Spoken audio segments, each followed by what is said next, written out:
Welcome aboard for another video. Thanks, Conductor Keith. All right, so I'm doing this intro actually after I completed all the work. And I'm sweaty because I've just spent 5 hours in my garage here, and the outdoor temperature is 29 degrees Celsius, and that means it's the same temperature here in my garage. So in my last long form video, I showed how I built this bridge. It's removable. I also had to reconnect the live overhead wire, and it had to be easily removable. Hopefully you'll pick up some tips and tricks if you want to build such a thing. It's actually super simple. It's just some working out, that's all. You have to work out the problems as you go. Yeah, so let's get on with it. The overhead wire on my system is 26 gauge. As mentioned in my video showing you my new bridge, this locomotive runs on overhead wire as my primary switcher here. I also showed in that video how I take this bridge out. It's just take out the joiners, move the joiners, and it's literally gravity. But I have these clips because of the nature of the bridge. The wire is attached to the bridge. And I just take the clips, wrap it around, and put it on. Now, I want to get a smaller clip thing. I want to hide these, but these are temporary measure and they actually work. Except that it doesn't look all that good. So we're going to take care of that. I demonstrated in the video about building this bridge how easy it is to come out. I just take out the joiners on each side. It's just in by gravity. Because I had to cut this section out and add that bridge, and that necessitated rerouting on the track here, you can see that the wire ends here. But I've got a footing there, and I've got a footing there, and I've got a footing there. And I'm going to draw the power from there to there, and then from here, it's going to cross to here, and this will be clipped on. And it'll be a permanent thing onto there. Now, when this had 3 tracks wide, I used to have this there, kind of like that one, right? Now I've got 2 of these. So the first task is to cut that. So what this is aluminum large scale, or well, it was sold as aluminum G scale rail. All right, so that pole is in, as is that one.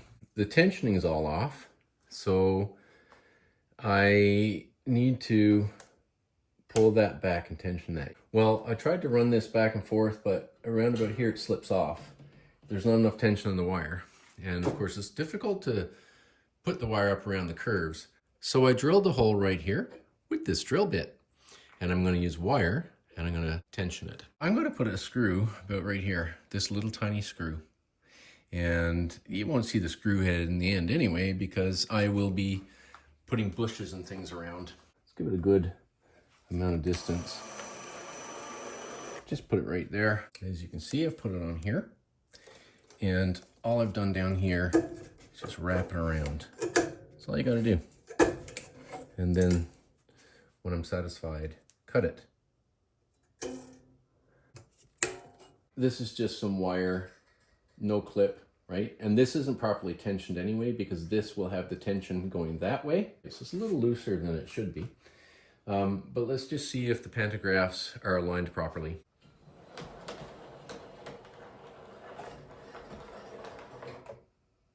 Now why does it stop right there? So you can see here where the pantograph got stuck on the post. One way to do it is actually to bend the post up a little. So let's see if that works. Not very scientific.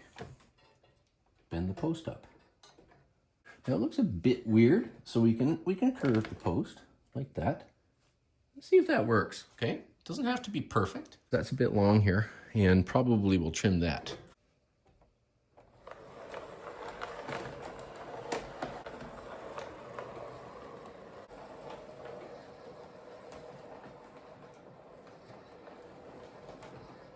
There. Awesome.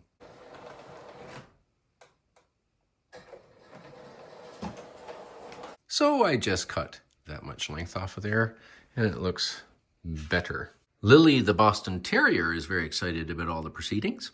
Just a word on this early 1980s LGB locomotive. Now, this locomotive came with incandescent bulbs, and the problem with the incandescent bulbs is you had to run this thing at full tilt before they were even bright enough to see.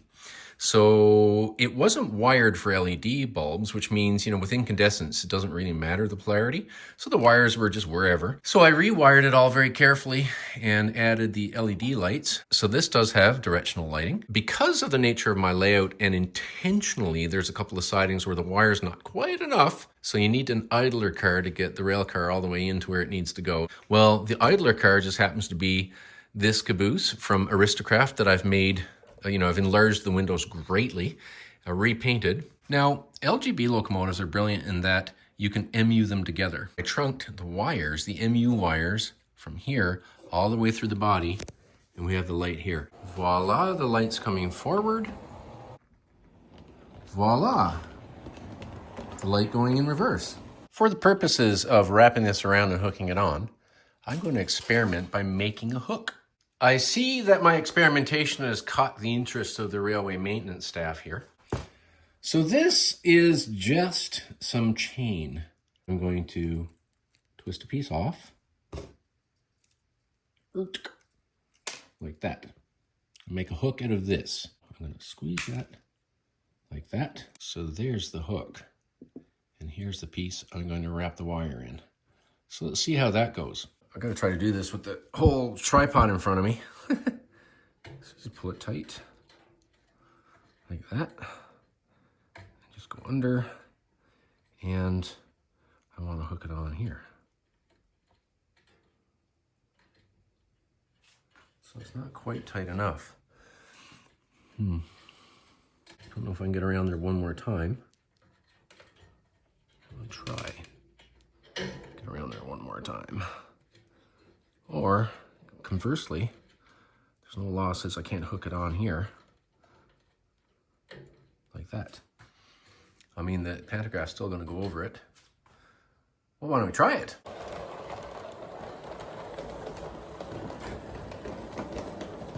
Perfect in that direction. Aha. It works. The pantograph goes over. It doesn't lose any power. Now for the last bit, wire from there to there. Now this is a weird curve and it's not going to center on it, but I intentionally put the wire a little over this way so that I can put a piece, if I need to pinch them right here. So we'll see how that goes. So this wire out to staging is done. I suspect it's going to be problematic. I think the pantograph might even split it here. We'll see.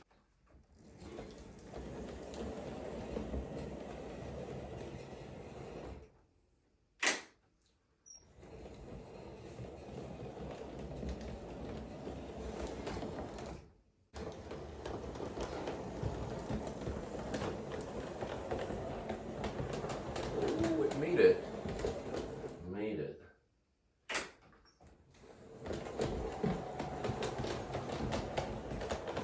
Ooh. Tension it in there, I think. Right about there. And just do this. Just take that off of there. And this one off of here.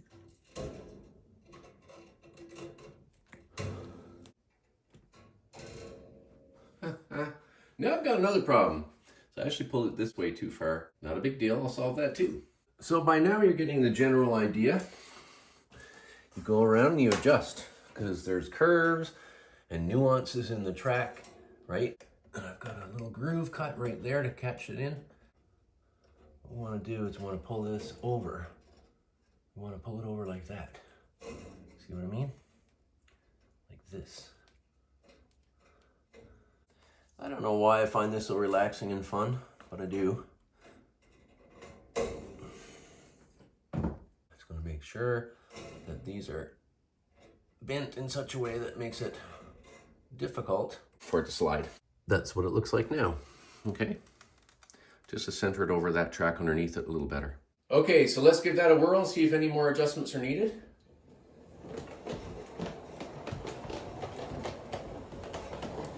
Of course, we'll want to make sure it'll go that way again.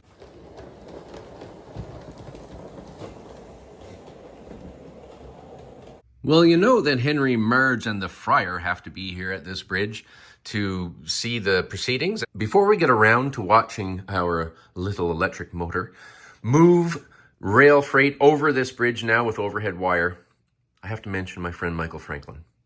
Now, you know, Michael's a good friend, but he suggested that back here, across here, I build a lift-out piece that represents a dam. Well, geez, Michael, you know I'm not going to let that idea go. And you know that means lots more work for me. You know I'm going to do it. It's like I got all the time in the world. Thanks, Michael. That's the least I can do. What are friends for? Hey, Terry, Yes, Dave? I think you should call the bridge Breaker Bridge. Whatever for?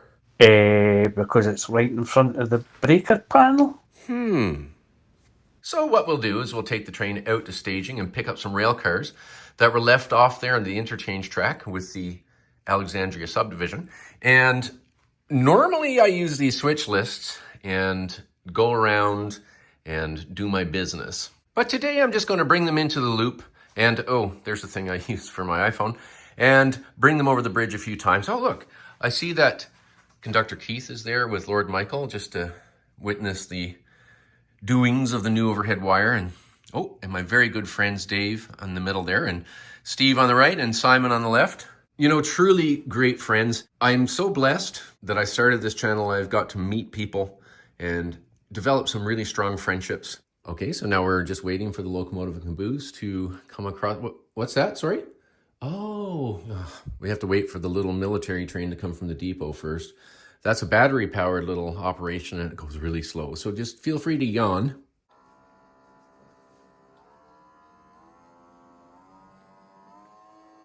Oh my goodness, Henry, it's like watching corn grow. I know what you mean, Marge. Yes, it is a bit slow, but still it's a very cute little engine.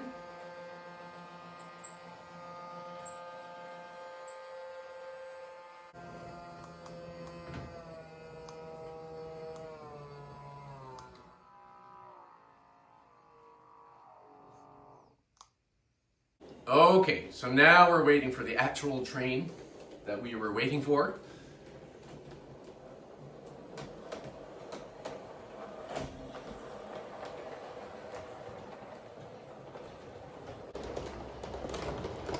I see that we're on the way to the interchange track there now. Pick up our cut of cars.